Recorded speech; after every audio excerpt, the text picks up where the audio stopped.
Un merci chaleureux d'abord de cet accueil depuis mon arrivée ici. Un peu fatigué, je dois dire, parce que le voyage a été un tout petit peu long, mais content de pouvoir partager avec vous un certain nombre de réflexions sur des sujets que j'ai pu aborder. C'est arrivé d'ailleurs une fois ici au Maroc, mais dans d'autres pays, j'ai eu l'occasion de beaucoup parler de cette question de l'économie et de l'éthique, des affaires et de l'éthique dans l'entreprise. On a fait tout un travail de formation à l'île Maurice il y a quelques années de cela, quand le gouvernement avait lancé cette idée d'une taxe sur la responsabilité sociale des entreprises, qui avait généré un travail conséquent. Le centre dont il a été fait question et dans lequel je travaille au Qatar, qui est sur la législation islamique et éthique, a un chantier sur la question de l'économie et de l'environnement et de la responsabilité de la réflexion éthique sur ces questions-là. Et donc vous allez voir que je vais aborder la question aujourd'hui de façon, je l'espère, assez rigoureuse quant à votre suivi, parce que ce que je ne veux pas, c'est que vous veniez avec des pensées générales sur l'éthique et vous sortiez avec des pensées globales sur les possibilités, mais c'est de partir de choses assez concrètes et de passer du concret de la gestion et de la compréhension en termes de principes vers l'économie plus globale. Donc je ne vais pas commencer par les grandes pensées globales pour arriver à la gestion quotidienne. Je vais plutôt partir de quels sont les principes éthiques et puis ensuite aller vers les considérations plus globales et sur notre responsabilité aujourd'hui quant à cette question. Donc une introduction avec 3 points prioritaires et puis ensuite je vais essayer de mettre en évidence quels sont les principes et les objectifs éthiques sur lesquels nous sommes assez d'accord universellement, quelles que soient nos références humanistes et philosophiques pour certains, athées pour certains, agnostiques pour d'autres, religieuses ou spirituelles, et voir comment transversalement nous sommes d'accord là-dessus, sur ces principes-là, et comment, au fond, ceci va se traduire dans la question concrète de notre quotidien, et ce qui vous concerne vous, puisque pour la plupart d'entre vous, vous êtes dans l'entreprise, dans les affaires, dans l'économie, et que vous soyez d'ailleurs dans le domaine économique ou pas, vous êtes tous des agents économiques. Pour la simple et bonne raison que vous êtes des consommateurs. Et qu'il y a une éthique de la production, mais il y a une éthique de la consommation. Et que s'il n'y avait pas d'éthique de la consommation, eh bien, par la force des choses, est induit par l'éthique de la consommation, ce qui va être produit. Si aujourd'hui la question de l'environnement, de la question verte est devenue une mode, c'est parce qu'on s'aperçoit que le client est intéressé par cela. On fait de l'argent avec l'éthique de la production aujourd'hui. On fait de l'argent avec le label écologique, le label économique. Pourquoi? Parce que le public montre de l'intérêt. Donc on est bien dans la logique économique. C'est que la demande va induire le type d'offre que l'on va proposer à ses consommateurs ou à ses clients.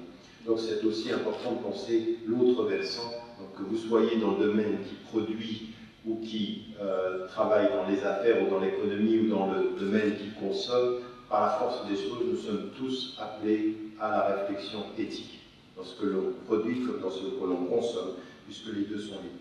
Ayant dit cela maintenant, qu'est-ce que l'on entend par éthique? Et sans rentrer dans la définition, une chose qui va nous déterminer tous en tant qu'agents et en tant qu'êtres humains.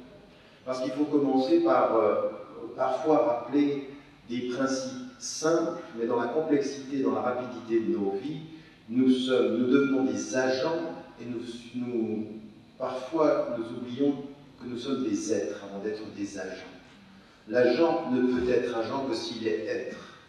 Mais il y a des agents qui oublient d'être et qui fonctionnent comme agents, uniquement comme agents.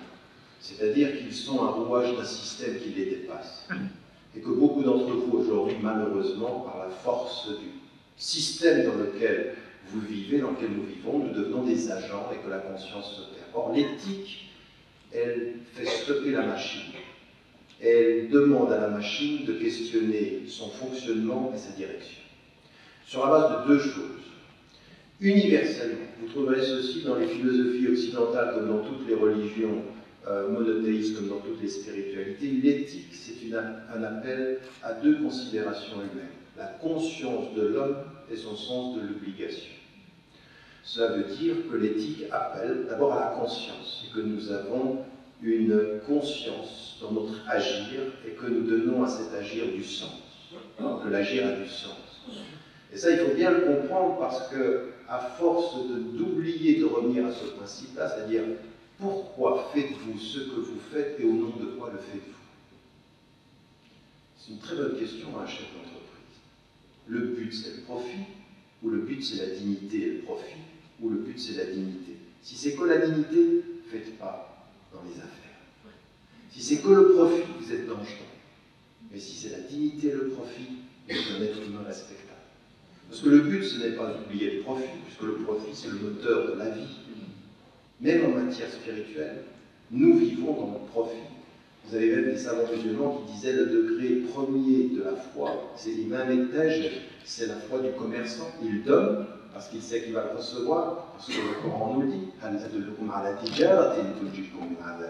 Est-ce que je vais vous enseigner un commerce? Qu'est-ce que c'est ce commerce? N'oubliez pas votre âme, le paradis ne vous oubliera pas. Vous oubliez votre âme, vous aurez ni la dignité humaine, ni le paradis. Donc on est dans un commerce, c'est le début. Après, il faut passer au-delà du commerce. Il faut se méfier de faire du commerce avec l'au-delà. Enfin bref, ça c'est une autre question. Mais tout ça pour dire que nous sommes bien ici dans deux dimensions qui sont importantes. C'est la dimension de la responsabilité. Et quand on parle d'éthique, ce dont on va parler aujourd'hui, c'est la responsabilité humaine basée sur deux choses, fondée sur deux choses. La raison humaine qui comprend le sens et la conscience humaine qui lui donne une direction. Qui donne une direction à l'agir. C'est-à-dire agir en conscience, quel que soit ce que l'on fait. Et en particulier ici dans le domaine de l'économie. Et une autre question qui est importante, et qui est importante pour chacun d'entre nous, parce qu'au fond, si nous sommes tous des êtres de raison, si nous avons tous, et nous comprenons tous que nous avons une conscience, et que ce que l'on va demander, c'est aux agents économiques comme aux responsables d'entreprise d'avoir une raison, d'avoir une conscience, il y a une question qui va être déterminante pour chacun d'entre nous, c'est quelle est la source de cette éthique? D'où est-ce que ça vient que l'on s'arrête à dire ça c'est bien ou ça c'est mal? Est-ce que nous sommes d'accord sur un certain nombre d'éléments? Et ça c'est une question qu'il faut qu'on se pose, en particulier quand l'économie devient globale. Quand l'économie devient globale, quand finalement ce qui se passe ici à Casablanca est aussi induit par ce qui se passe à travers le monde, eh bien, il faut se poser la question quelles sont les sources de mon éthique? D'où est-ce que ça vient? Et ici, on a des choses qui sont extrêmement intéressantes et qui sont aussi transversales. Malheureusement, beaucoup des Africains, beaucoup des Arabes, beaucoup des Marocains, beaucoup des musulmans ont même oublié que tous ces débats-là avaient lieu dans la conscience musulmane historique. Et que vous avez essentiellement trois positions. Vous avez une position qui est une position de la philosophie antique et de la philosophie occidentale aujourd'hui qui dit la source de l'éthique, c'est la rationalité humaine.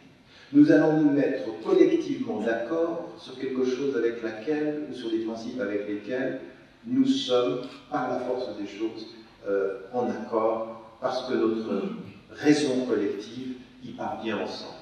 Exemple, la justice. La justice qui consiste à dire, si vous êtes un être humain comme moi, que vous soyez une femme ou que vous soyez un homme, que vous soyez noir ou que vous soyez blanc, en face de la loi, vous êtes égaux. C'est la justice et l'égalité de la dignité humaine. Ça, nous pouvons y parvenir, et c'est ce qu'a fait, en l'occurrence, la Déclaration universelle des droits de l'homme. Parvenir à des principes par l'interconnexion des rationalités universelles, au-delà de nos références culturelles. Certains questionnent ceci, d'autres ne questionnent pas, mais c'est ça. L'autre source, et puis vous allez voir que, par exemple, même dans la tradition musulmane, si vous la connaissiez et si vous l'étudiez, vous allez vous apercevoir qu'il y avait des tenants de cette attitude-là qui étaient les Mu'tazila. Les Mu'tazila disaient la conscience collective suffit à produire la morale, l'éthique. Je ne vous fais pas un cours de philosophie. Mais si vous êtes des entrepreneurs et si vous travaillez dans l'économie et que vous n'avez pas un minimum de philosophie, vous êtes des entrepreneurs dangereux.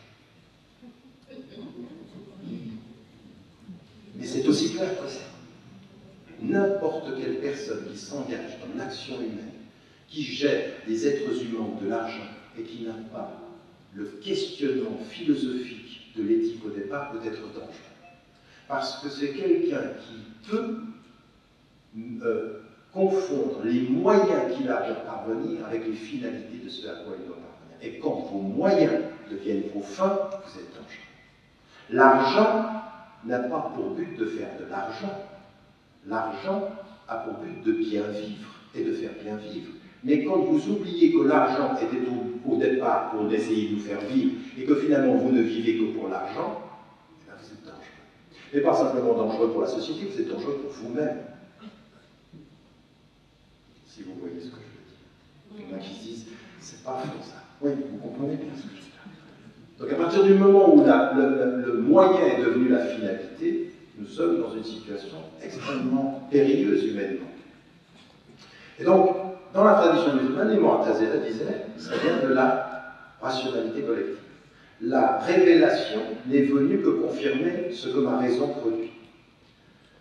D'autres disent non, la raison peut, mais elle ne peut pas sans l'aide de la révélation.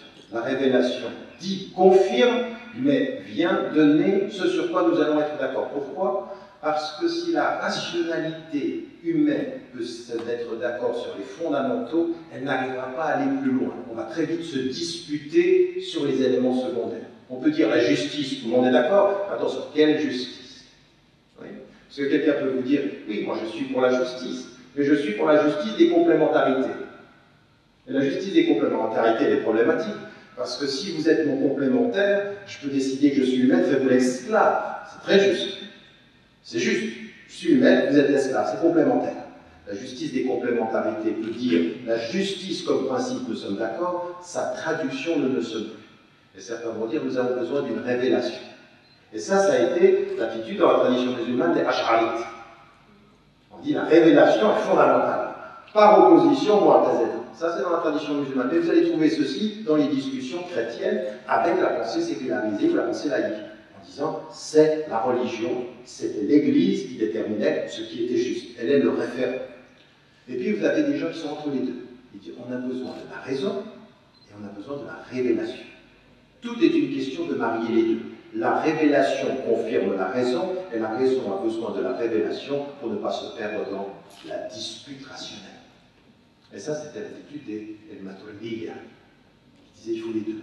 Ça, on l'a dans la tradition musulmane, mais encore une fois, si on connaît notre histoire, nous voyons que ça, c'est transversal.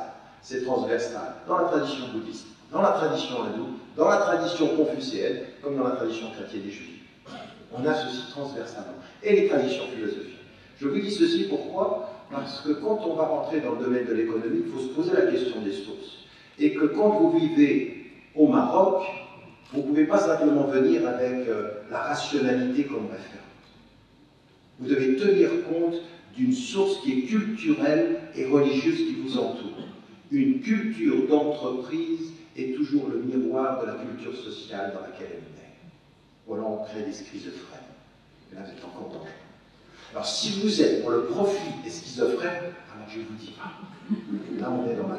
Et je vais vous dire une chose, c'est que dans beaucoup d'entreprises que l'on voit naître dans le Sud, il y a une double schizophrénie. C'est-à-dire une obsession de l'américanisation en termes de performance, c'est-à-dire on va faire la même chose sans tenir compte de la culture du pays dans lequel on est, et en plus de ceci, sans tenir compte de principes éthiques qui doivent réguler le travail. On est dans la perte de soi, dans la poursuite de l'autre, et dans la double aliénation, dans le sens et dans les objectifs. Et donc c'est pour ça qu'il faut se poser cette question, qu'est-ce qui va fonder mon éthique, là où je me trouve? Et que quand vous êtes au Maroc, dans une société majoritairement musulmane, vous ne pouvez pas ne vous en tenir qu'à l'islam de façon dogmatique, ça ne marchera pas, mais nier la référence culturelle, linguistique du pays dans lequel vous êtes, quand vous pensez l'éthique, ça ne peut pas aller non plus. Il faut une éthique qui naisse de quelque part, qui connaisse ses sources et qui sache ses orientations. Et on dit ça, ça c'est aussi donc les deux sources. Et vous trouvez ceci, encore une fois, vous trouvez, si vous lisez un livre comme le livre de Henri Bergson, qui avait écrit Les deux sources de la morale et de la religion, il vous dit des sources qui viennent de différentes choses, qui viennent de la pression collective. C'est assez intéressant. Bergson, fin du 19e siècle, début du 20e siècle, il dit l'une des sources de la morale vient de l'exercice de la collectivité. Et que quand vous êtes dans l'entreprise et dans les affaires, vous venez de quelque part, vous êtes dans un terreau culturel. Et vous devez tenir compte de ça. C'est déterminant. On n'a pas une éthique qui transcende les cultures sans s'incarner dans des cultures, dans des mémoires, dans des psychologies. Raison pour laquelle la culture éthique de l'entreprise marocaine, c'est d'admettre qu'elle est marocaine. J'ai bien dit d'admettre qu'elle est marocaine. Même s'il y a une obsession, enfin, francophone et francophile, ou de ce qui se passe. Encore une fois, rien n'est mauvais dans tout cela, à partir du moment où on est dans l'équilibre. Si vous voyez ce que je veux dire. Donc, ayant dit ceci, qu'est-ce que va nous dire l'éthique? C'est le troisième point sur lequel j'aimerais insister. Donc, premier élément, le sens de la responsabilité, la raison et la conscience. Le deuxième point, c'est la dimension de la source, raison, révélation, raison et révélation, et en tout cas la culture, et en tout cas la psychologie collective, qui porte ceci, parce que c'est l'histoire des hommes. Et le dernier élément qui est important, qui vient de l'éthique, c'est que ce que nous impose la réflexion éthique dans nos activités, c'est les objectifs supérieurs de notre agir. Pourquoi? Faisons ce que je vous disais au départ. Et là, vous allez vous apercevoir que quand vous questionnez vos actions, ce que vous dites sans vous en rendre compte, mais vous dites vraiment, c'est que l'idée que vous avez de l'homme. Quel est la conception de l'homme que vous avez? Quand vous dites, voilà les objectifs de mon entreprise, voilà les objectifs de l'économie. Quand vous dites quels sont les objectifs de votre action, implicitement, vous êtes en train de définir l'idée que vous avez de l'homme. Oui? Qu'est-ce que c'est qu'un être humain dans ce que je suis en train de faire? Qu'est-ce que je vais, comment vais-je me définir comme femme ou comme homme dans cette action économique ou dans cette culture d'entreprise? Quel homme je veux voir être et se transformer dans mon entreprise? Et donc l'éthique dit toujours quelque chose de l'homme, parce qu'elle dit quelque chose de la responsabilité. C'est sur cette conception de l'homme. La deuxième des choses aussi, c'est quand vous avez une culture, une éthique économique et une éthique des affaires, vous avez une pensée sur la valeur des comportements. Quel type de comportement vous attendez? Et quand vous dites quel type de comportement vous attendez, encore une fois, c'est une définition de l'homme. Dites-moi une des actions que vous considérez la plus noble, et je vous dirai quelle conception vous avez de l'homme. Si une des actions, c'est de réussir financièrement, personne ne le dira comme ça. Personne ne dira, l'essentiel, c'est de réussir financièrement. Parfois, dans l'éducation que nous donnons à nos enfants, c'est ce que nous leur laissons entendre. Tu n'es que quelqu'un que parce que tu rapportes. Parce que la pression est telle que finalement, on traduit ça. On ne le dit pas comme ça, mais c'est comme ça que les choses peuvent se comprendre. Ce n'est pas l'utilité humaine à la société, c'est le profit humain dans la société, le profit financier dans la société. Donc la question ici qui va ressortir, c'est que dans notre façon de déterminer l'éthique, on va avoir une conception de l'homme, des valeurs fondamentales que nous attendons de l'homme. Et puis une autre chose qui est aussi importante, c'est quand vous êtes chef d'entreprise, des fois on a envie de s'asseoir avec quelqu'un qui est un leader, qui est un entrepreneur ou qui est un économiste, on dit, j'ai une question à vous poser. Quelles sont vos espérances? Qu'espérez-vous dans ce que vous faites? Là, vous allez voir que tout sort. La question éthique, la question fondamentale, tout sort ou tout ne sort pas. C'est-à-dire, quelles sont les espérances que vous avez dans ce que vous êtes en train de faire, et qui est une question que chacun d'entre nous ici doit se poser fondamentalement dans sa vie personnelle, mais dans son engagement social. Quelles sont vos espérances? Qu'est-ce que vous faites dans ce que vous êtes en train de produire et dans votre engagement économique? Et je dis ceci parce qu'il ne faut absolument pas que dans notre façon de considérer l'économie, nous déconnections l'économie de toutes ces questions. L'économie, si elle est déconnectée de ces questions-là, devient une idéologie en tant que telle. L'économie, au départ, ce peut être une science humaine, mais si elle est déconnectée des questions de la conception de l'homme, des valeurs comportementales et de l'espérance, elle devient une idéologie. L'économie se transforme en idéologie parce qu'elle fait tout à coup le choix de ne plus se poser des questions éthiques. ça devient une idéologie en tant que telle. Une idéologie dont le seul objectif est le profit. Décider que l'objectif de l'économie est le profit et uniquement le profit, et qu'on va se servir des hommes pour le profit, c'est une idéologie. Ça se traduit comme une idéologie, et donc là on n'est plus du tout dans l'ordre de la science humaine. On n'est plus du tout dans l'ordre du questionnement. Maintenant, ayant dit ceci comme introduction du cadre dans lequel on est, vous pouvez vous dire c'est parti très haut. Pas vraiment en fait. C'est très simple ce que je dis. Mais ça pose nos réflexions et notre questionnement personnel. On en arrive à une chose qui est déterminante quand on en vient à un sujet de ce soir. Se poser la question, savoir ce qu'est justement la dimension de l'éthique dans l'économie et dans les affaires. Il y a une première des choses qui est dite dans notre conception, ici. Dans l'ordre des choses et dans l'ordre de l'humain, l'être humain, et vous savez qu'on a même parlé de Homo economicus, c'est-à-dire l'être humain, comme un élément intrinsèque de son être, est un agent économique. C'est un être économique. C'est-à-dire que l'idée de l'offre et de la demande, de la relation interpersonnelle, elle participe de notre nature humaine. Il n'y a pas d'être humain sans entrer directement dans l'ordre de l'économie, et c'est donc une activité nécessaire, elle est propre à l'être humain, elle est propre à son bien-être. Parce que l'être humain, c'est être humain et c'est chercher son bien-être. Et une fois que vous avez dit ceci, et que ça fait partie de l'être humain d'agir, immédiatement se pose la question de l'éthique. Pourquoi? Parce que l'éthique, c'est la régulation de l'agir. C'est-à-dire la régulation, j'ai dit l'agir, c'est un gros lapsus, c'est la régulation de l'agir. En reconnaissant une chose, c'est que l'être humain, dans l'ordre de l'économie, est dans l'ordre de l'interdépendance. L'économie stipule que les êtres humains sont nous avons besoin des uns des autres. Et dans l'agir de ce besoin que nous avons des uns des autres, nous allons devoir faire avec l'éthique et la régulation. Parce que le commerce est un besoin fondamental, parce que le profit est un besoin fondamental. Pourquoi? Parce que le profit dans le commerce, c'est ce qui est le moteur de l'action. Donc toute personne qui pense, c'était ça le problème que nous avions un temps avec la pensée marxiste et communiste. C'était de penser que vous pouviez, au bout du compte, sacrifier votre bonheur personnel et votre profit personnel au nom de la collectivité. Et ça ne marche pas. Si vous pensez que vous pouvez induire l'agir uniquement pour vous sacrifier pour la collectivité et ne pas trouver du profit, eh bien ça ne marche pas. C'est tellement vrai cette notion du profit, elle est liée à l'économie, que finalement, même dans l'éthique, il faudrait que les gens trouvent leur profit dans l'éthique pour que l'éthique fonctionne. Vous voyez? Je donne un exemple. Quand on était à l'île Maurice et qu'on parlait de l'éthique, il y a un des plus... c'est le plus performant des entrepreneurs. Il faisait plus avec son entreprise que 3 des plus grands secteurs de l'économie de l'île Maurice.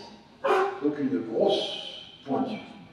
Et qui m'écoutait parler, qui me dit « Tout ça c'est bien, mais tant que vous n'aurez pas traduit tout ce que vous dites sur le plan économique en profit pour celui qui le porte, eh bien vous pouvez continuer longtemps à parler. » En d'autres termes, il faut comprendre que la pensée, que l'éthique dans l'économie doit aussi être intégrée au fait que s'il y a plus d'éthique en économie, il faut que l'on comprenne que cette éthique est porteuse d'un profit. Il ne sera peut-être pas financier, mais il sera différent.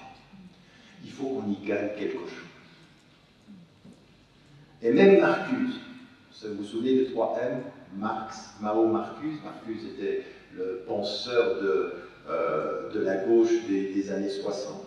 Et il disait, un des grands problèmes que j'ai dans la transformation intellectuelle des populations, c'est qu'il faut créer en eux le besoin de ce besoin de changement. Et le besoin, qu'est-ce que c'est? C'est que le besoin, il faut qu'ils sentent qu'il y aura du profit à changer, qu'ils vont y gagner quelque chose. Donc nous sommes des êtres qui agissent comme ça. C'est ça l'homme économique.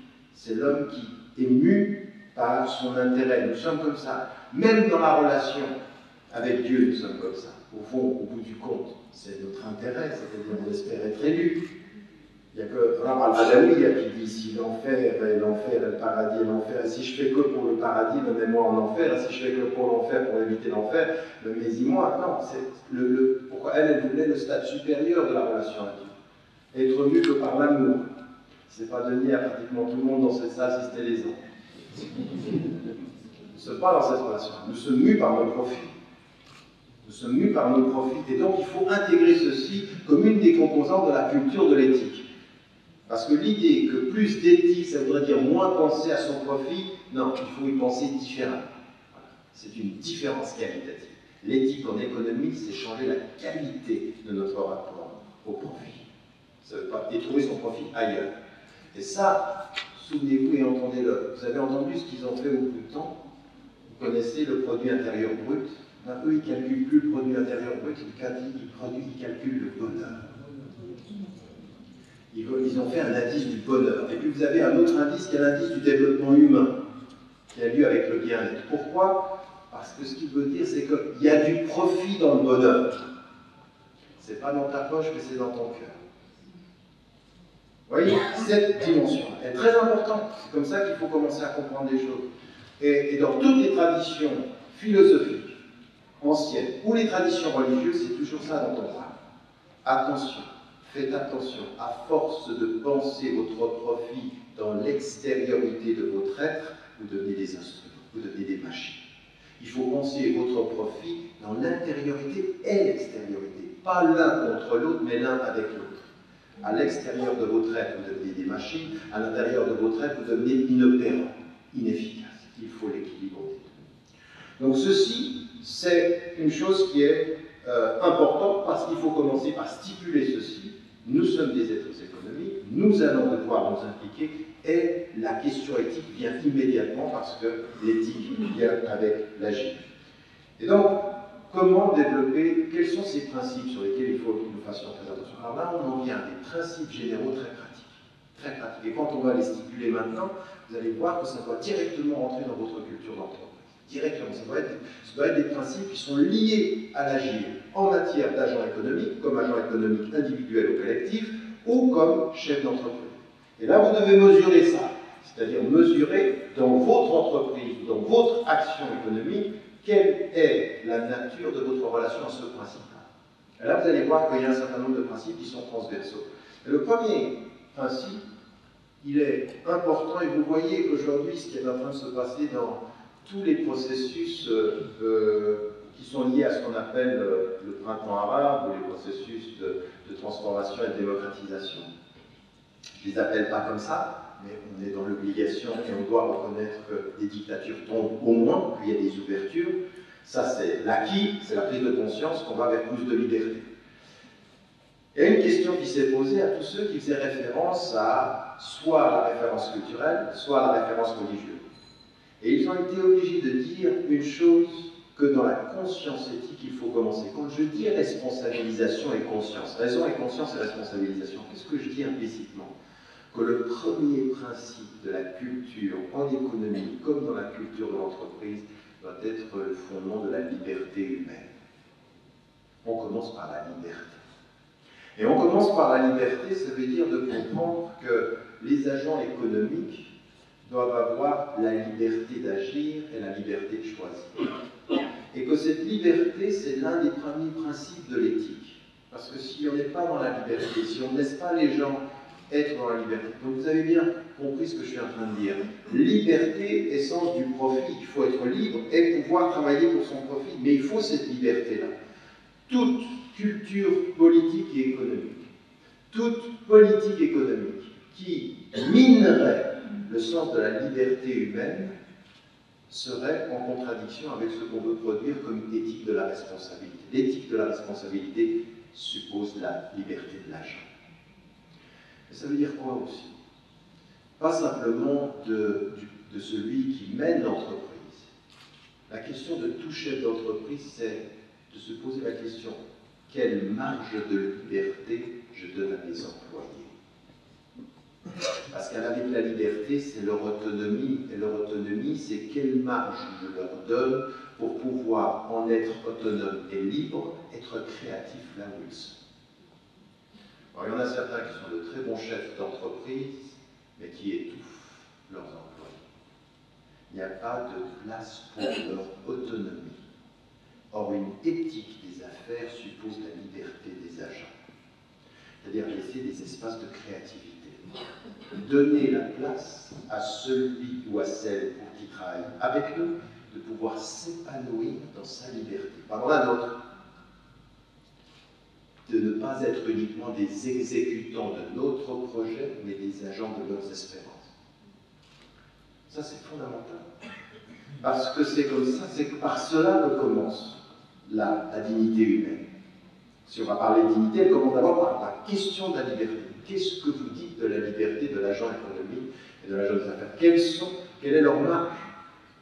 Et s'il y a une éducation, si l'éducation veut dire quelque chose dans nos sociétés aujourd'hui, c'est de produire des gens éduqués qui soient porteurs de leur liberté et porteurs de leur choix, parce que c'est de ça dont il s'agit.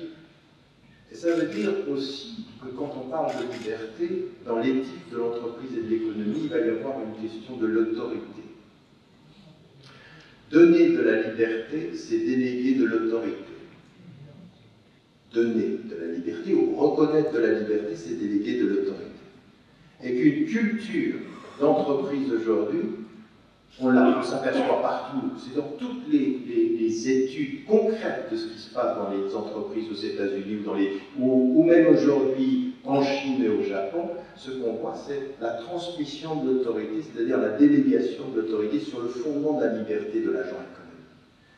Et donc cette idée que tout est décidé par le haut et que c'est une structure strictement pyramidale, ça ne va pas. Il faut des délégations. Ça, c'est une dimension qu'il faut que dans les sociétés du Sud, on comprenne bien, on comprenne cette dimension de protéger la liberté des agents, protéger leur autonomie et protéger leur créativité. Et malheureusement, dans beaucoup de discussions que j'ai avec ceux qui sont les promoteurs de l'économie islamique, dont je ne partage même pas la formule, moi je suis pour une éthique islamique en économie, je ne sais pas ce que c'est qu'une économie islamique, mais pour beaucoup d'entre eux, on discute des structures, on ne discute pas de ces fondements-là. Quel type de nature à la liberté de l'autonomie, de l'agent, de sa créativité économique? Le terme créativité est sorti de notre vocabulaire arabe et musulman, malheureusement. Premier élément. Deuxième élément, qui va être déterminant aussi dans la gestion de soi, comme dans la gestion dans l'économie, comme dans l'entreprise, c'est la justice. Et ça, c'est déterminant aussi. La justice, c'est le traitement équitable de ses partenaires comme de ses contreparties. Il y a fondamentalement en islam, et vous allez voir ça transversalement, une économie qui se fonde sur la justice. Mais vous avez bien compris, si je dis liberté au départ, et ça veut dire responsabilité et autonomie, puis ensuite je dis justice, c'est-à-dire que la justice va limiter notre capacité à, puisqu'on le sait, la formule de Rousseau est juste, elle est fondamentale, la liberté de chacun s'arrête là où commence celle des autres, elle est très très importante, elle est une notion de justice. Ma liberté s'arrête où commence la tienne, donc je suis dans l'équilibre, et l'équilibre c'est le symbole de la justice. Donc on est dans cet équilibre-là en permanence. Donc c'est pas une liberté sans limite. Raison pour laquelle quand on entend aujourd'hui Stiglitz et quand on entend Soros, qui sont des anciens qui étaient des défenseurs du capitalisme et du néolibéralisme, c'est dire qu'aujourd'hui, le capitalisme nécessite une régulation. Qu'est-ce que c'est réguler? C'est établir des règles. Établir des règles entre quoi? La liberté et la responsabilité qui est la tienne et la liberté des autres. Donc on est dans cet équilibre-là. Une économie qui se fonde sur cette justice-là est importante. Le traitement équitable des uns et des autres. Et ça, il faut mesurer ceci. Et ça se mesure dans nos entreprises, ça se mesure dans nos économies. C'est-à-dire, dire plus d'éthique en économie, c'est quel type de justice défendons-nous? Aujourd'hui, vous le voyez bien, le système international et l'économie globale produit 150 à 200 000 morts par jour, qui sont les conséquences immédiates d'un ordre. Cet ordre-là est injuste. Il est injuste et indigne. C'est-à-dire qu'aujourd'hui, le profit de certains se fait sur la mort des autres. avec quelque chose qui est humainement et philosophiquement terrible. C'est-à-dire qu'on suppose que la dignité humaine de ceux qui font le profit, c'est-à-dire que leur être a plus de valeur que ceux qui meurent dans le sud. Et que la valeur se mesure à la productivité financière. C'est-à-dire qu'on en est là. Ça, si vous le traduisez en termes philosophiques, c'est du racisme.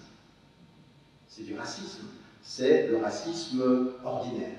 C'est-à-dire que vous avez la valeur de votre porte-monnaie.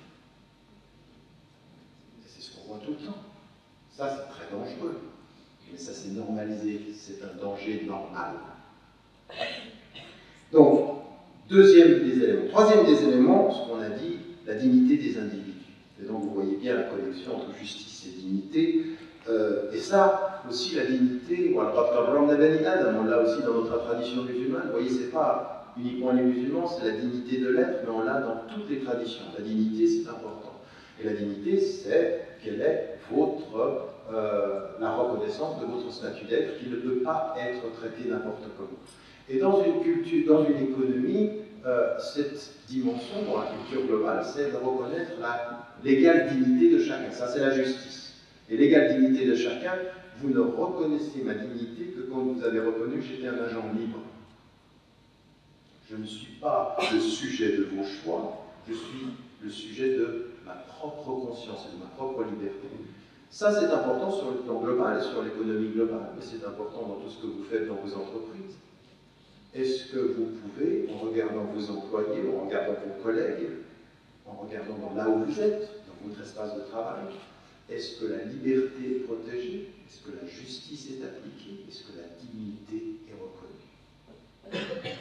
Et de là où vous êtes, quand vous êtes chef d'entreprise, il ne faut pas vous poser la question de savoir si c'est le cas pour ceux qui sont autour de la table. La question ne se passe pas pour les présents, la question se pose pour les absents, ceux qui travaillent pour nous, loin de nous. Est-ce qu'ils sont ceci? Est-ce que ceci est respecté? Ça, ce sont des principes qu'on va retrouver transversalement, encore une fois, de façon importante. Quatrième principe, c'est celui de la transparence. Et la transparence, on a parlé tout à l'heure de liberté de délégation d'autorité. Qui prend les décisions et où? Et ce qui est aujourd'hui très important, on s'en aperçoit, beaucoup d'entreprises fonctionnent avec beaucoup d'efficacité, non pas parce que tout est su par tout le monde, mais ce qui doit être su par certains est effectivement su. La transparence, c'est la bonne information là où elle doit être. C'est-à-dire qu'on ne doit pas dire tout à tout le monde, il y a des choses qui restent à un certain niveau, mais ce qui doit être su par certains, il faut qu'ils le sachent. Il faut que les modalités de l'information produisent de la transparence. La transparence, c'est ce que je dois savoir, je le sais, de façon à pouvoir bien faire ce que je dois faire avec ce que je sais. Mais toute rétention d'information est un jeu avec le pouvoir. L'information, c'est le pouvoir, disait Foucault, et il a raison. Dans une culture d'entreprise, c'est capital. Donc, comment gérer les transmissions d'informations? Qui doit savoir quoi? Ça, c'est déterminant. Mais encore une fois, si vous regardez toutes les traditions philosophiques, si seulement nous revenions même à des choses qui se passaient, même dans notre tradition musulmane, vous allez vous apercevoir que c'est exactement la même chose. En fait, dans toutes les situations de transparence et de délégation de pouvoir, il y a des informations que certains doivent connaître et d'informations qui sont spécifiées à certaines personnes. Donc on a des niveaux d'information. Toute la question est de ne pas oublier dans les niveaux d'information la justice, c'est-à-dire qui doit savoir comment, qui doit savoir quoi, et la dignité des individus et leur liberté. Et donc tous les éléments éthiques sont ici importants, ils sont connectés en matière de transparence, et puis évidemment, la corruption.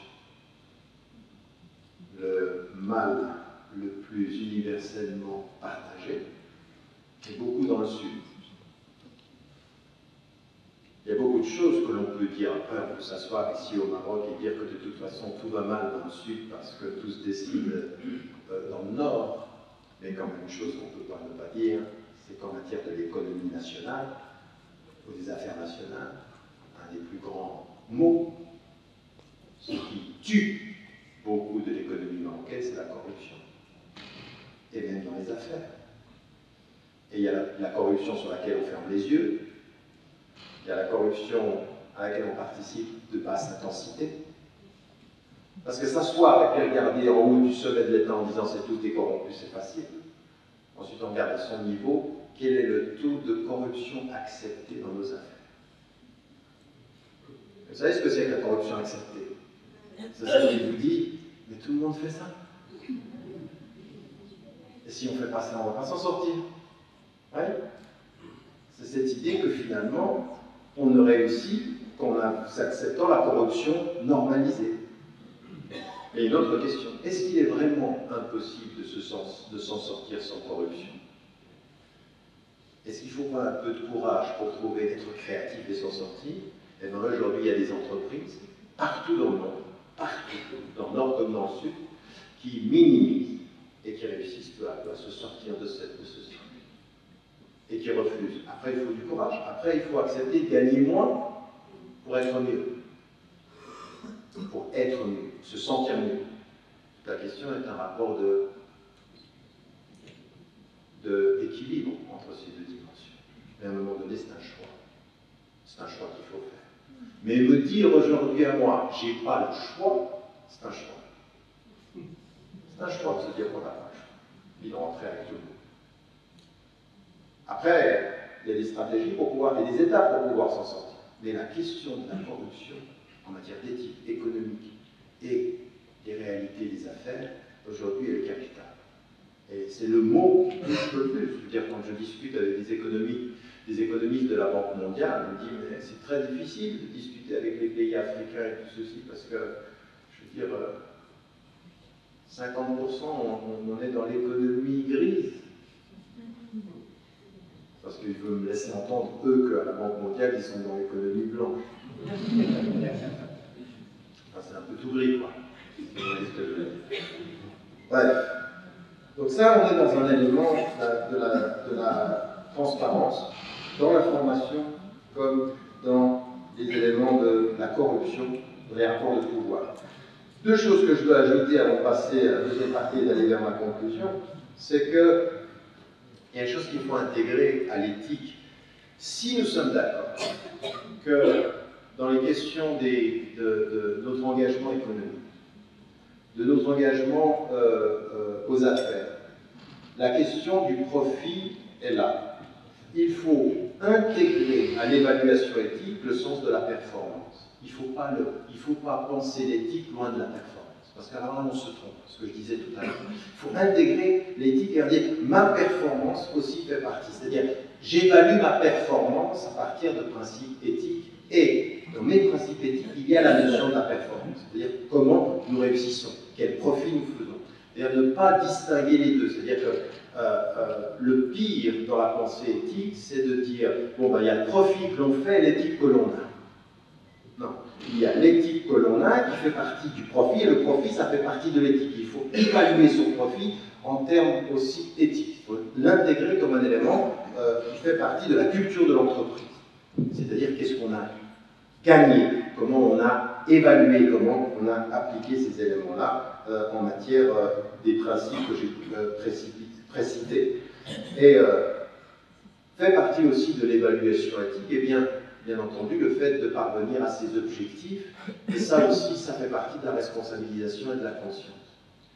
Dire que ce qui est important, c'est qu'on n'arrivera pas à penser une économie éthique, ou plus d'éthique en économie, ou de l'éthique dans les affaires, si nous n'avons pas, par exemple, les programmes qu'on peut avoir pour une année, pour 2 ans, pour 3 ans, c'est-à-dire des évaluations de cela. Or, c'est ça qui est le grand problème que nous avons, c'est que nous évaluons facilement notre bien, mais pas forcément nos principes, ou la fidélité à des principes. Et ça fait partie d'une culture d'entreprise, il faut l'intégrer à sa culture d'entreprise. C'est-à-dire, ce qu'ont fait les Nations Unies avec l'indice de développement humain, ou la question du bonheur, c'est-à-dire, fait partie de mon évaluation, la dimension de mon rapport avec le principe.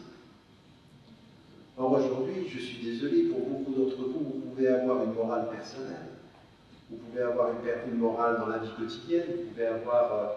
mais souvent, dans la culture d'entreprise, on est dans une schizophrénie, on ne le place pas, c'est pas évalué.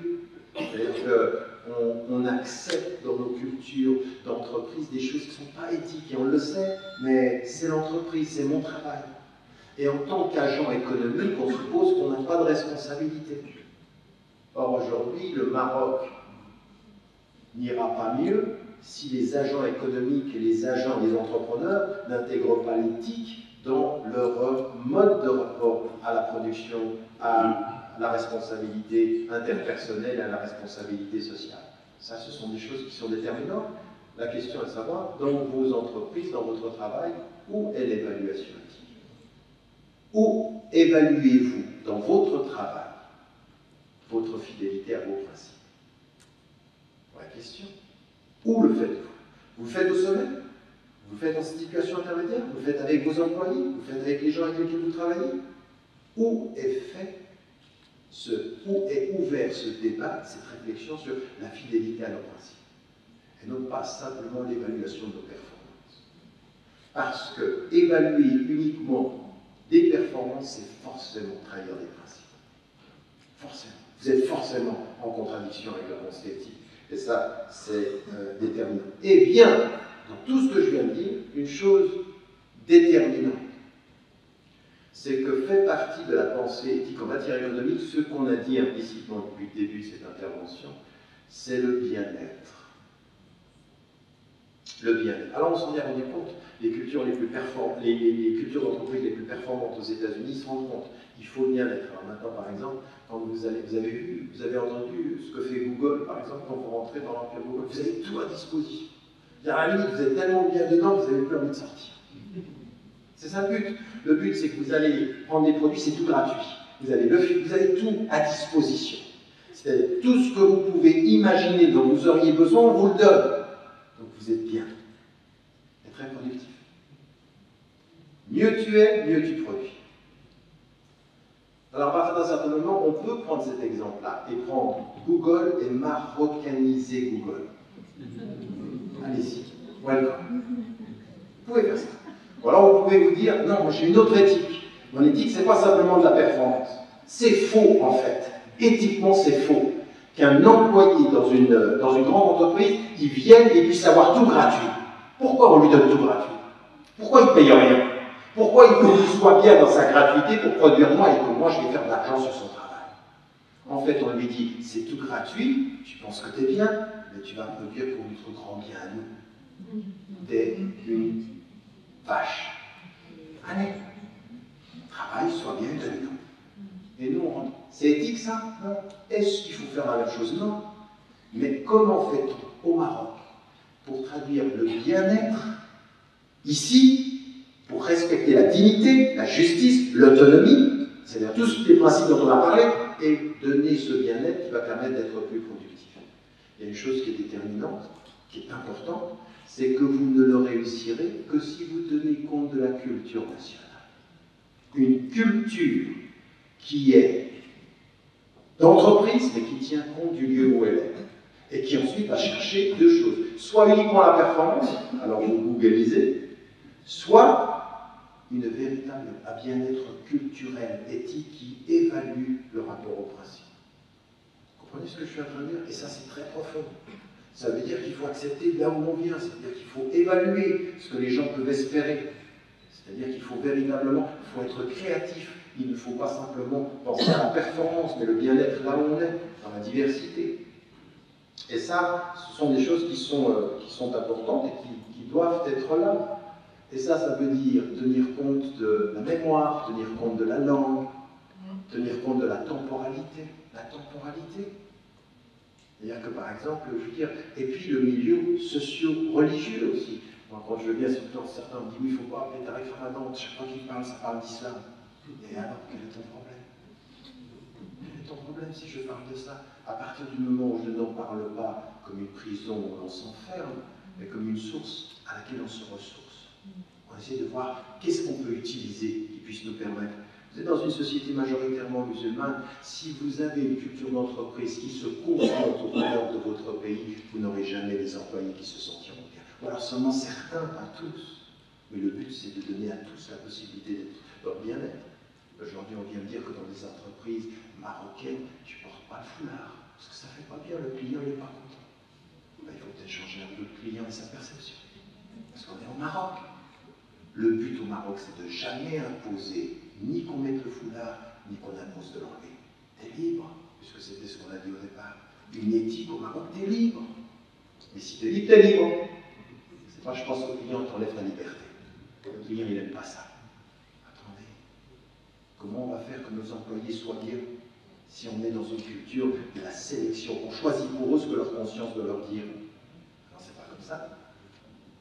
En même temps, c'est incroyable, parce qu'on vient au Maroc, et on s'aperçoit qu'au Maroc, on prend des décisions sur ces questions-là, et qu'aux États-Unis, ils font le contraire. Tu veux porter le foulard, tu portes le foulard. Tu veux porter le bandeau cible, tu portes le bandeau cible. On n'a aucun problème avec ça. Produit.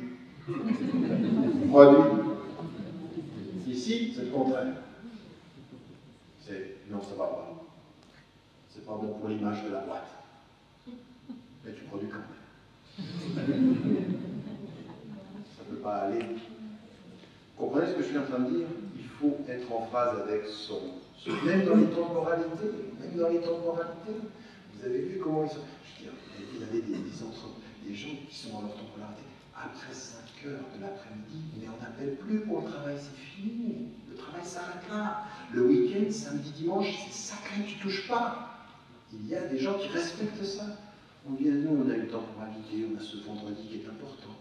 Pourquoi on ne respecte pas ça? Ça ne veut pas dire qu'on soit en congé, puisque la bourse de Washington, elle travaille le vendredi. On ne sera pas en congé. Mais par contre, de respecter la temporalité des gens. La temporalité fait partie de la culture. La culture fait partie de ce que l'entreprise doit intégrer. Ça, c'est de l'éthique. Pensez à ça. Là où vous êtes.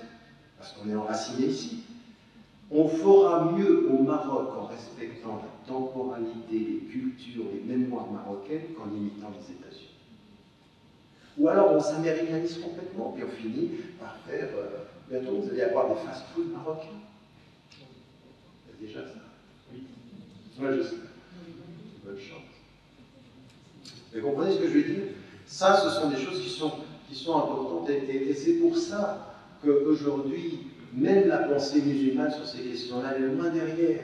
Nous, on vient avec halal, haram, tu peux faire ci, tu peux faire ça. On ne pense pas. Vous savez, les savants du début, ils pensaient à le bien-être des gens, l'intérêt public des gens. Il fallait qu'on soit bien là où on est. Qu'est-ce que c'est que cette religion? Chaque fois que tu y entres, tu as l'impression que tu marches sur des œufs. Non, il faut qu'on soit bien. Mais il faut aussi que les gens, dans le milieu économique et dans le milieu des affaires, ils fassent en sorte qu'on se sente bien. Parce que finalement, on va tous se sentir mal. Ceux dans la culture d'entreprise parce qu'il y a trop de religion, et ceux qui sont dans la religion parce qu'il n'y a pas assez de vie. Et finalement, on est tous mal. Là, on a une religion asséchée, et puis là, on a une efficacité sans principe. L'efficacité sans principe d'un côté, une religion dogmatique complètement hors du monde. Ça ne peut pas aller. Et donc, je suis dans mon temps là où... Moi, je crois que je suis encore... Je suis dans mon temps. Vous me suivez? Mais voyez comment ça se traduit concrètement sur le plan du terrain. C'est ça l'éthique. L'éthique, c'est pas halal haram, c'est vraiment les dimensions, tout ce que je dis simplement pour les rappeler, qu'on soit bien ancré là-dedans, cette notion de la liberté, après la responsabilité, la raison, la responsabilisation, la notion de la liberté, la notion de la justice, la notion de la transparence, la notion de la responsabilité sociale aussi, de ces dimensions sociales, la dimension de la lutte aussi contre la corruption, et puis ces dimensions du bien-être, comme dimension qui est une culture d'entreprise qui doit être liée au lieu où on se trouve. Et donc, encore une fois, il faut puiser dans l'éthique que l'on produit aux sources de la culture, il faut puiser aux sources des principes philosophiques, culturels et religieux de là où on est. Il faut s'inspirer de tout cela, s'inspirer, ne pas en faire un cadre dogmatique qui étouffe, mais qui inspire, qui donne de la créativité. Et ça demande des chefs d'entreprise, femmes et hommes qui sont sérieux par rapport à ça. Vous savez, moi, encore une fois, quand on vient me parler, je l'ai dit, quand on parlait du printemps arabe, on dit oui, mais dans les sociétés du Sud, la femme est discriminée, et puis regardez maintenant, après ces printemps et tout ça, ça s'islamise, il y a de plus en plus de foulards, et puis les femmes sont en train de régresser, ça c'est tout le discours en Occident, mais ce n'est pas uniquement un discours en Occident, c'est le discours de l'élite ici. Même ici j'entends ça, j'entends ça. Je me dis, mais attendez, mais quand vous êtes dans une culture éthique et qu'on parle de l'autonomie, oui, de la liberté, de l'autonomie, de la capacité d'être dignement respecté dans son... La vraie éthique du travail pour les femmes, c'est pas de savoir comment elles s'habillent, c'est est-ce qu'elles ont accès dans la culture de l'entreprise à la dignité, à la liberté, au statut égalitaire et à l'emploi. C'est ça qui est important. Vous voulez vous battre pour le droit des femmes, ne me dites pas comment elles s'habillent, dites-moi comment elles sont intégrées à une culture éthique de l'entreprise. Est-ce que dans l'entreprise, on fait en sorte qu'elles se sentent bien? Parce qu'il y a une véritable éthique même de la temporalité féminine. Non, mais il ne faut pas applaudir, il faut juste y réfléchir. La temporalité féminine, c'est quelque chose de particulièrement important en matière de rythme, en matière même par rapport à ce qu'est de porter un enfant. Aujourd'hui, on n'engage pas certaines femmes qui sont à risque de devenir enceintes, et quand elles sont passées 45 ans, on ne les engage plus parce qu'elles sont trop âgées. Dans les sociétés les plus performantes, ce n'est pas une culture éthique de l'entreprise, ça, c'est de l'usage. Quand tu es assez performante ou assez jolie, mais sans enfants, ça va. Tu commences à avoir des enfants, on va perdre de l'argent. Et quand tu as 45 ans, ça ne va pas. Quand vous avez ce type de discrimination, qui sont dans la culture, c'est une économie, c'est une culture d'entreprise qui utilise les êtres, mais qui ne respectent pas leur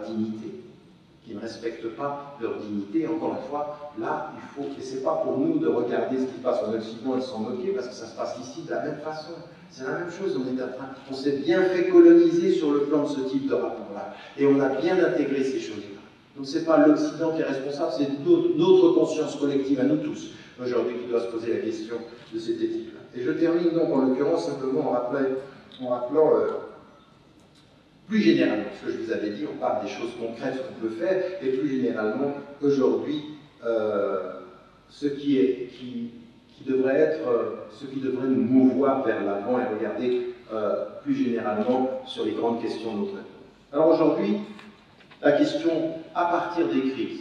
On a la dernière crise, mais finalement, toutes les crises de l'économie globale, comme aujourd'hui dans le milieu des affaires, eh bien, nous ramènent à l'éthique de l'entreprise. Et c'est maintenant devenu à la mode. Partout où je vis, on parle de l'éthique de l'entreprise, de l'éthique en économie. Tout ça, c'est devenu, ce sont des questions à la mode. Et vous avez aujourd'hui, comme je l'ai dit tout à l'heure, des économistes qui disent qu'il faut absolument qu'on revienne à une éthique de l'économie, parce que ce qui s'est passé avec la crise des subprimes aux États-Unis, les crédits qui étaient donnés, les gens qui ne pouvaient plus, je veux dire, le nombre de gens qui ont perdu leur maison, le nombre de gens qui ont été mis à la rue, le nombre de gens qui se sont retrouvés sans emploi, sans demeure, sans rien, aux États-Unis, le drame qui se passe aujourd'hui en Grèce, les drames qui se sont passés en Espagne ou en Italie, les réalités concrètes de ce chômage, de ces crises-là, amènent les gens à se dire qu'est-ce que l'on fait. Alors vous avez eu Nicolas Sarkozy qui appelait à la moralisation du capitalisme,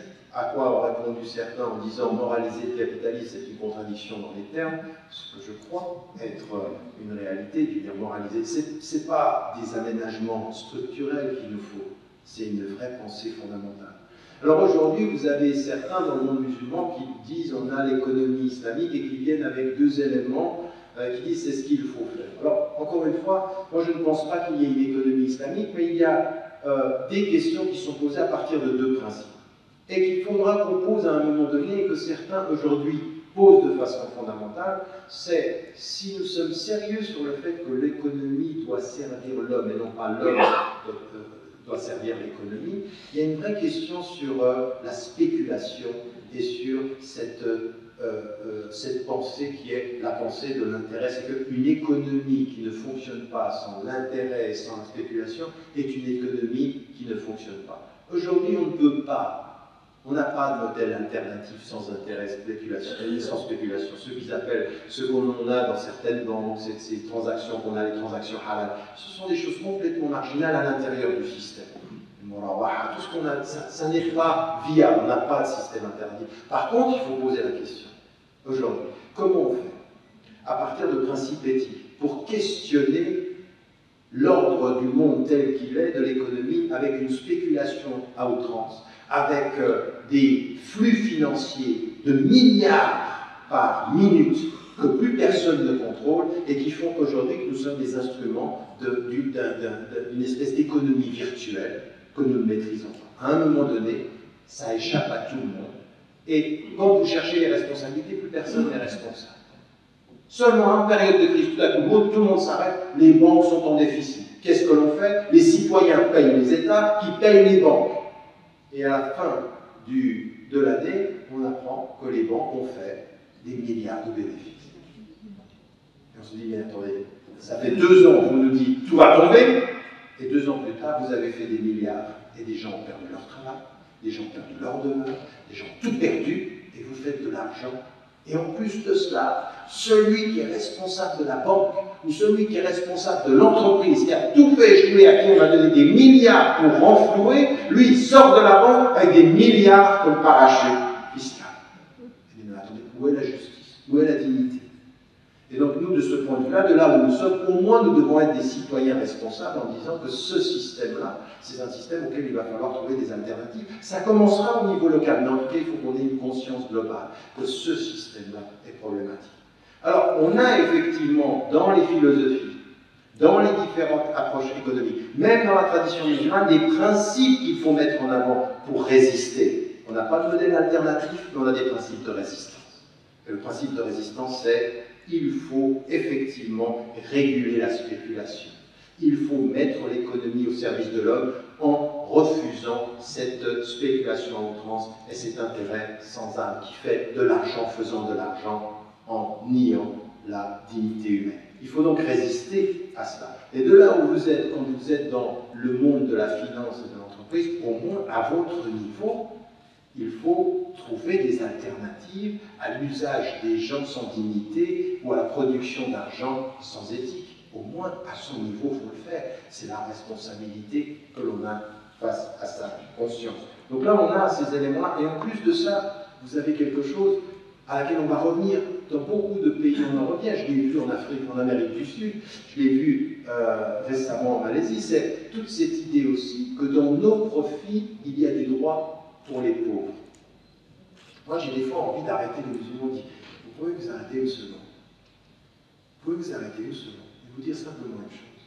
Il y a dans les 5 piliers pratiques de votre religion, pas simplement le fait que vous devez prier 5 fois par jour, qu'à un moment donné, à voir la société, quand on est venu vers lui, on lui a dit, nous on prie, mais on ne donne pas l'argent. Il a dit, celui qui va séparer la prière de la zakat, il est en guerre avec moi. Pourquoi? Parce que dans la zakat, il y a quelque chose qui est très important dans l'éthique de l'économie. C'est la pensée du pauvre. Et le pauvre, il n'a pas besoin de votre charité, il a des droits sur votre argent. La zakat, c'est le droit du pauvre. C'est le droit du pauvre. Mais ça veut dire quoi? Ça veut dire que quelque argent que vous fassiez, qui que vous soyez dans ces 5 ans, vous avez de l'argent, celui qui n'a pas de quoi manger, il a un droit sur ce que vous avez dans votre poche ou dans votre compte en banque. Ça change une conscience. Ça, c'est une vraie révolution intellectuelle. C'est pas simplement une pratique qui prie 7 fois par jour, qui jeûne pendant le mois du Ramadan et qui se lave les mains pendant le reste de l'année. C'est pas une conscience de la sadaqa qui est charitable, c'est une conscience de la zakat qui est juste et qui dit une chose, le pauvre qui est en face de toi, il a une dignité. Et ça veut dire que dans nos cultures d'entreprise, il devrait, au moins qu'ils viennent du Maroc, au moins de vous qui avez des entreprises, qu'il y ait une conscience très très claire que dans tous les profits que vous avez, il y a un droit du pauvre sur tout l'argent que vous gagnez. Au moins ça. Au moins que vous compreniez dans tout cet argent que vous avez, qu'il ne s'agit pas d'avoir des pelles de beurre, mais au moins le droit du pauvre. Au moins le droit du pauvre, et non pas le droit du pauvre de plus pauvre que vous dans un autre pays.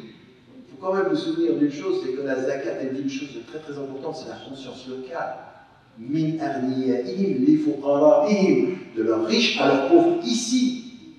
Alors moi je vais vous dire une chose, vous êtes combien ici à réussir? De tous les profits que vous avez, s'il y en a un d'entre vous qui est chef d'entreprise ici et qui fait de l'argent et qui ne donne pas sa zakat, en conscience, devant Dieu ou devant son cœur, le droit de ce pauvre, et bien le jour du jugement dernier, alors là, je peux vous dire, le commerce, vous l'avez perdu. Là, vous avez perdu. C'est perdu. Parce que c'est son nom. Non, c'est trop sérieux, là, je crois. C'est trop sérieux. C'est une vraie question.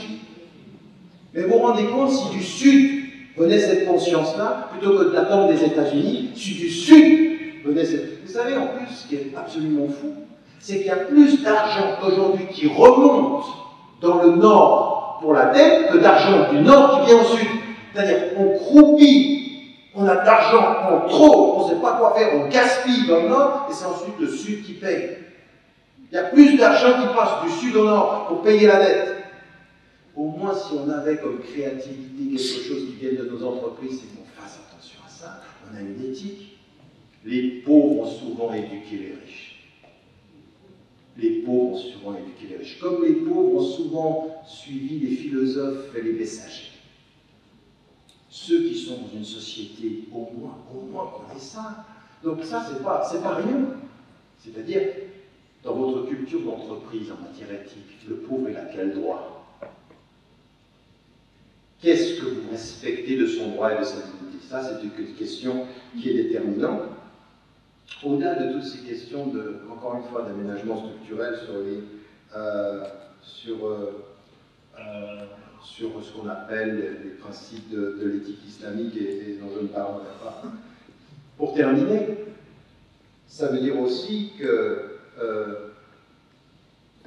dans ce que nous faisons au-delà de ces instruments-là, avec des choses comme celles-ci, qui sont des choses très très simples, mais qui nous réconcilient avec une éthique, dans ce que nous faisons concrètement, au-delà de l'éthique globale et que nous voyons aujourd'hui produire autant de crises, avoir un souci prononcé pour le respect de l'homme et pour le respect de la femme.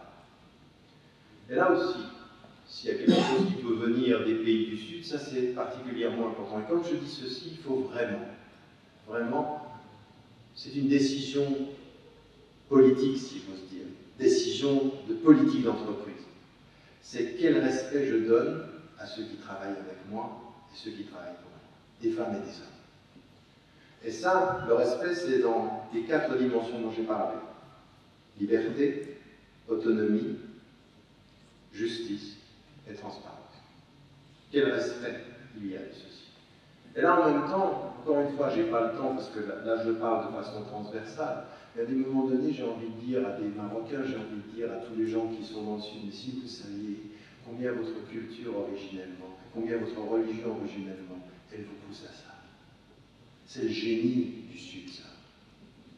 Quand le Sud se réconcilie avec son génie, quand des sociétés majoritairement musulmanes ou de culture du Sud se réconcilient avec ce qu'elles sont, cette dimension de la reconnaissance de la liberté. Mais vous entendez du fond des âges, moi des fois ça me revient, vous entendez du fond des âges Khattab qui dit, mais depuis quand est-ce que vous pouvez traiter les gens comme des esclaves alors que Dieu les a fait naître libres? Et vous, dans votre entreprise, vous faites quoi avec les gens? Ils sont libres, ils sont dignes, ils ont une place, ils ont une reconnaissance, ils ont une liberté, ils ont de la créativité. Vous les faites fonctionner ou vous les permettez de vivre? Parce qu'il y en a dans les entreprises, ils font fonctionner les gens. Il y en a dans les entreprises, ils les font vivre.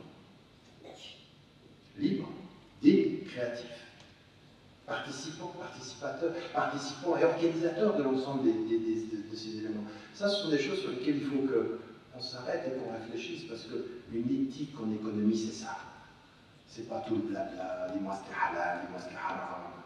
Bien sûr que tout ça, après, il y a des choses avec lesquelles il faut qu'on trouve des moyens de ne pas entrer dans les spéculations, d'éviter les intérêts autant qu'on peut. Tout ça, ce sont des... Mais ça commence par ces éléments-là. Vous savez, c'est aussi simple que quand quelqu'un ne prie pas, quelqu'un ne jeûne pas. Et on me dit, mais tu pratiques ta religion? Et il dit non. Et il dit, attends, je vais t'expliquer. C'est quoi pratiquer ta religion? Jeûner, ça c'est une étape de ta religion. Mais avant de prier, avant de jeûner, La pratique de ta religion, qu'est-ce que c'est? C'est le bon comportement. C'est de ne pas mentir, c'est de ne pas tromper. Tu es déjà pratiquant si tu as déjà un bon comportement, puisque le prophète, il est venu pourquoi? Je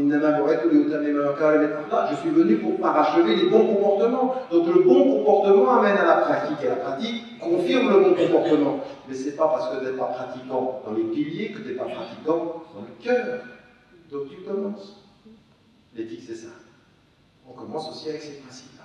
On commence avec ces principes de respect-là. Alors ça vient de notre tradition musulmane, ça vient de notre culture, ça vient de plein de choses qui doivent faire partie de cette créativité-là. Et donc, ce que je disais, ce bien-être-là, il est important.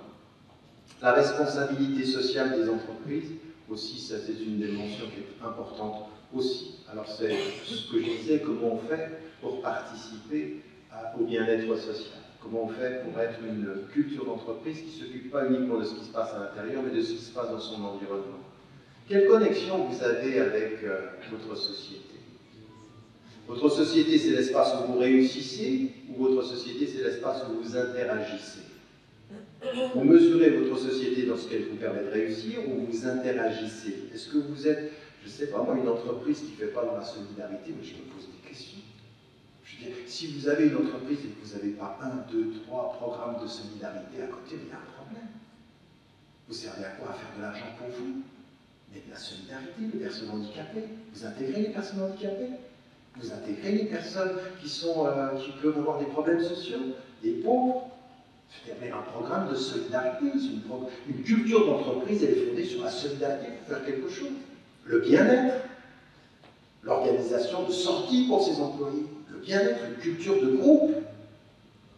Mais attendez, je veux dire, on n'est pas frères autour de... Il y en a qui sont ensemble que quand ils mangent. À midi, on mange ensemble. On mange très vite parce qu'on doit retourner travailler. Vous comprenez ce que je veux dire? L'interaction, la responsabilité sociale, ça peut être une taxe, ça peut être quelque chose que l'on donne, mais c'est une culture de la solidarité. Une entreprise qui sert, mais pas simplement le patron.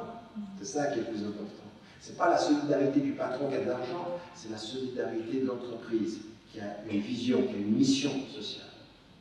Ça aussi, c'est important aussi dans l'ensemble de ce que l'on peut faire.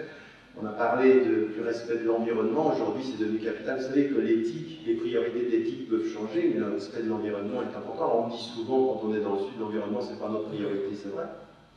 C'est vrai qu'aujourd'hui, il faut survivre plus que... Mais aujourd'hui, pour vous qui êtes ici, en tout cas vous qui êtes ici ce soir et qui participez de cette organisation, c'est évident qu'il faut faire attention à l'environnement, une culture de l'environnement, du respect de... Vous savez, le respect de l'environnement, avant d'être simplement une attitude qu'on a vis-à-vis de l'environnement, c'est une prise de conscience. C'est une prise de conscience, c'est-à-dire comment on agit à l'intérieur de son entreprise, avec des éléments simples, avec l'eau, avec la nourriture, avec... ça, c'est déjà des choses qui sont... Puis ensuite, avec l'environnement extérieur. Et au Maroc, comme dans n'importe quel autre pays, ça doit être une dimension qui compte. Dans le livre La réforme radicale, j'ai mis comme parallèle, on ne peut pas discuter aujourd'hui de l'économie sans discuter de l'environnement. Parce que ce qui va rappeler à l'économie son éthique, c'est le fait qu'on est en train de massacrer l'environnement. L'économie qui n'a pas d'éthique tue l'environnement, qui nous tuera tous. Parce qu'on est en train de détruire la planète, au-delà simplement de ce qu'on dit être le réchauffement du globe. C'est beaucoup plus profond que ça, notre mauvais traitement de la nature. Mais ça aussi, ça montre bien que nous avons pris les moyens pour des fins, et les fins pour des moyens.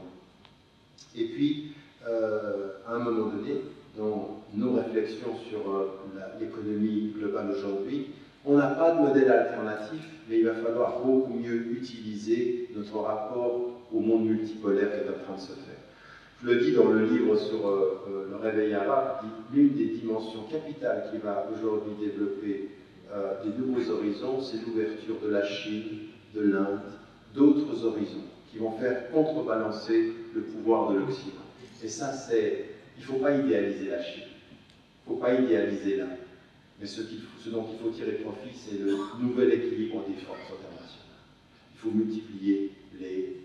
et là, on a des choses qui sont extrêmement intéressantes dans des nouvelles perspectives de relations avec l'Inde, avec la Chine, qui peuvent permettre, encore une fois, avec une vraie culture du terroir, et non pas simplement de prendre de la Chine, ce qui permet d'être le succès, parce qu'ils sont extrêmement compétents en matière de succès économique et en matière d'efficacité et d'efficience économique, pas forcément dans l'aspect de la culture locale. D'ailleurs, ils ont une culture de l'isolement par rapport à la culture locale. C'est l'efficacité qui compte. Donc il faut savoir ici, aujourd'hui, poser ceci en termes éthiques dans les nouveaux équilibres internationaux. Donc ce que je disais, c'est que vous voyez bien la nécessité de l'éthique, vous voyez bien que c'est pas facile, c'est complexe, c'est multidimensionnel, qu'il faut l'intégrer à notre rapport à nous-mêmes. Et moi, vous savez, quand je visite le Maroc, on m'a dit que j'étais marocain d'adoption, et c'est vrai, c'est un pays que j'aime beaucoup et depuis longtemps, et j'y viens toujours avec énormément de plaisir. J'ai pas mal de problèmes avec certains Marocains, dont je sens qu'ils sont marocains de passeport et je ne sais plus très bien d'esprit et de cœur, tellement des ordres. Ils sont, vous savez, être marocain par fierté quand on est attaqué, c'est facile. Et il y en a certains qui m'aiment bien parce qu'ils me voient réagir quand je suis attaqué. Et ça, c'est facile. Être soi quand on est attaqué, c'est facile. Ça vous couper? Censure. Non, je plaisante. Être soi quand on est attaqué, c'est facile. On va y partir. Mais être soi dans la construction, dans ce qu'on détermine être soi, avoir une fierté de soi dans la construction, pas une fierté de soi dans l'attaque. Oui, parce que nous, les Arabes, on est comme ça. On n'est jamais autant arabe que quand quelqu'un nous dit ça l'arabe. Oui, dans le racisme, on devient arabe. Et quand il s'agit d'assumer son arabité, d'assumer sa mémoire, d'assumer même sa religion, quand tout le monde en parle de cette façon, à dire avec sérénité, je suis ce que je suis. Et non seulement je suis ce que je suis, mais j'utilise ce que je suis pour être mieux moi-même encore. Mes références culturelles et religieuses, c'est moi. Donc je ne m'affirme pas contre toi, je m'affirme à partir de moi. Cette assurance de soi dans la construction, pas cette assurance de soi dans la réaction. Ça, c'est difficile. Ça, c'est difficile. Et là, parfois, j'ai du problème avec beaucoup de Marocains, beaucoup de Tunisiens, beaucoup d'Algériens, où je sens que ça se perd. Une espèce de fierté d'être dans la construction qui se perd. Mais alors, il ne faut pas toucher. Ne m'agresse pas, tu vas me trouver. Mais je ne vais pas t'agresser, et le meilleur moyen de te perdre, c'est de ne pas t'agresser.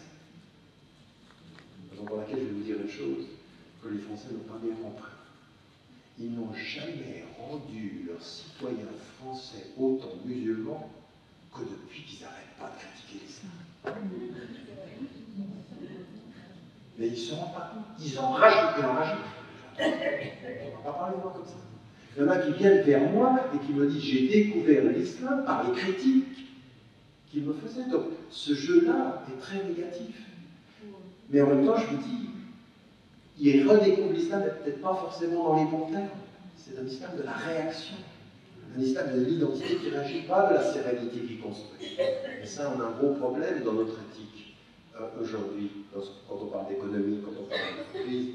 Donc, déterminer des objectifs, déterminer les évaluations, ce que je disais. Et puis, au bout du compte, ce que j'ai dit pendant le discours, c'est de faire attention dans notre rapport à l'éthique, de garder ce rapport à notre terroir et de contribuer. Au bout du compte, il s'agit de prendre partout l'éthique dans ce qu'elle a d'intéressant et de l'intégrer, et puis ensuite de contribuer. Et donc, votre question, et la question que vous avez, c'est dans votre entreprise ou dans votre... Vous, en tant qu'agent économique, personnel, individuel, qu'est-ce que vous apportez? Quelle est la contribution que vous apportez au débat éthique contemporain? Et ça, il y a du travail, il y a de l'espace, il y a vraiment des choses qui peuvent être faites, il y a énormément d'exemples extrêmement intéressants à travers le monde, il faut les étudier, il faut être curieux en fait. Aujourd'hui, plus d'éthique en économie et plus d'éthique dans les affaires nécessite le sens de la responsabilité et la curiosité intellectuelle. Aller chercher ailleurs ce que d'autres ont fait, non pas simplement pour les imiter, mais pour aussi se réconcilier avec nos principes.